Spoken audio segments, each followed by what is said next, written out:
મહેસાણાના તાલુકા police station વિસ્તારમાં આવતા ખેરવા ગામમાં તારીખ 13/7ના રોજ એક બનાવ બનેલો હતો, જેમાં રમેશભાઈ પટેલ નામના વ્યક્તિએ પોતે મહેસાણા ક્રેડિટ સોસાયટી એમના જે ગામની અંદર જે ઓફિસ છે એની અંદરથી પોતે લોકરમાંથી દાગીના અને રોકડ રકમ લઈ અને બહાર નીકળતા તેઓને રસ્તાની અંદર રોકી અને બે અજાણ્યા ઈસમોએ બાઇક ઉપર આવી અને તેઓને હાથના ભાગે છરી મારી અને આંખમાં મરચું ભભરાવી તેમની પાસેથી આ દાગીના અને રોકડ લૂંટીને લઈ ગયેલા હોવાની પોલીસ સમક્ષ પોતાની રજૂઆત આપેલી હતી, જે બાબતે પોલીસે જેના રેલેવન્ટ સેક્શન્સ છે એના હેઠળ ગુનો દાખલ કરેલો હતો અને અમારી જિલ્લા એલસીબીની ટીમ અને મહેસાણા તાલુકા પોલીસ સ્ટેશનની ટીમ પોતે પીઆઈની અધ્યક્ષતાની અંદર અનેક એંગલ ઉપર આની અંદર તપાસ કરી રહેલી હતી, જેમાં સૌથી પહેલાં સીસીટીવી ફૂટેજીસની તપાસ કરવામાં આવેલી હતી.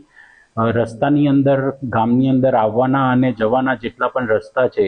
ત્યાં જે રૂબરૂ નજરે જોનાર સાક્ષીઓ વિશે પણ પોલીસે તપાસ કરેલી હતી અને સઘન ઊંડાણપૂર્વકની તપાસ બાદ જે હકીકત ધ્યાન પર આવી તેમાં એવું જાણવા મળેલું હતું કે આ રમેશભાઈ પટેલે પોતે જ પોતાના હાથ ઉપર ચપ્પુ મારી અને પોતાના ઘરમાં જે ઉપયોગમાં લેવાતું મરચું હતું તે પોતાની સાથે લઈ ગયેલા હતા અને એક જગ્યાએ ઊભા રહી અને આંખમાં મરચું ભભરાવી અને આજુબાજુથી લોકોને ભેગા કરી અને સાક્ષીઓ ઉપજાવી કાઢવાનું એક જે ખોટો બનાવ છે તેને પોલીસને એક સાચું વર્ઝન લાગે તેવી રીતે આખું એક તરકટ રચી અને આ આખો બનાવ ઉપજાવી કાઢેલો હતો. પોલીસે આ બાબતે ડિટેલમાં જ્યારે ઇન્વેસ્ટિગેશન કર્યું ત્યારે ઘણી બધી બાબતો એવી હતી કે જે ડે 1થી એમની જે રજૂઆત હતી ત્યારથી જ પોલીસને શંકાસ્પદ લાગેલી હતી. સૌથી પહેલાં જે ચાકુ જે મારવાની એમણે વાત કરેલી છે એ ચપ્પુ જે એંગલથી અને જે રીતે વાગેલું છે તે જોતાં જ પોલીસને લાગતું હતું કે આવું કોઈ જાણીતા જે વર્ષોથી આવી લૂંટ કરવાની ટેવવાળા વ્યક્તિ હોય તેઓ દ્વારા મારવામાં આવેલું નથી. બીજું જે આમાં ચપ્પુ યુઝ થયેલું છે એ પણ ઘરમાં શાકભાજીને કાપવા માટેનું ચપ્પુ હોય છે, જે પ્રોફેશનલ જે લૂંટ કરનારા છે એ લોકો આવું ચપ્પુ યુઝ કરતા નથી હોતા. બીજું જે મરચાની ભૂકી યુઝ કરી તે ભૂકી સેમ એ જ પ્રકારની અને એ જ કંપનીની ભૂકી પોલીસને તેઓના ઘરેથી મળી આવેલી હતી, એટલે એ બાબતે પણ તેમની પૂછપરછ પોલીસે હાથ ધરેલી હતી.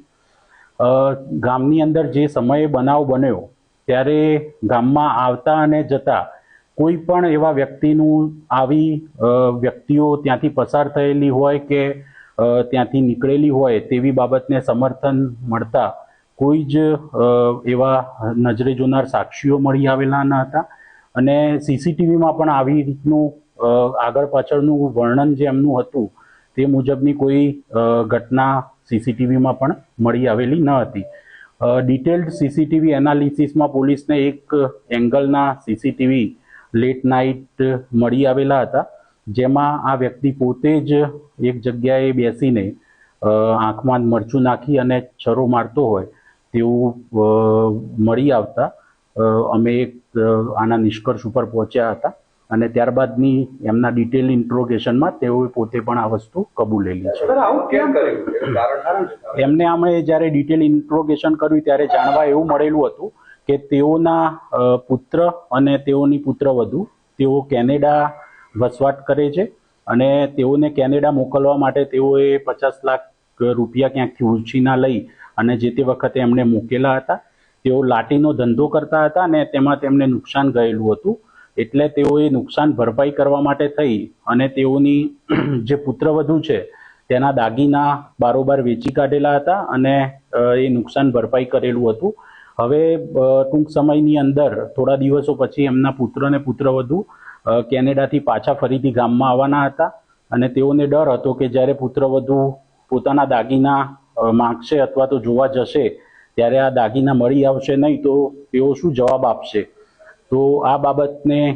ધ્યાનમાં રાખી અને તેઓ એક લૂંટનું તરકટ રચ્યું હોવાની અત્યારે તપાસ ધ્યાન પર વ્યક્તિ છે જેને પોલીસને ગેરમાર્ગે દોરી છે, આખું લૂંટનું બનાવ ઉપજાવી કાઢ્યો છે, હવે એની સામે શું કાર્યવાહી? બિલકુલ જે ખોટો ગુનો દાખલ થયો છે, કોઈ પણ ઇન્વેસ્ટિગેશન જ્યારે પોલીસ કરતી હોય ત્યારે એક એફઆઈઆરના આધારે આપણે ઇન્વેસ્ટિગેશન શરૂ કરતા હોઈએ છીએ, પણ એફઆઈઆરમાં ક્યારેય પણ આપેલા તથ્ય છે એ ચાર્જશીટમાં એ જ તથ્ય હોય એવું જરૂરી નથી. અનેક આપણે કિસ્સાઓ જોઈએ છે કે જેની અંદર જે ફરિયાદી હોય એ જ આરોપી તરીકે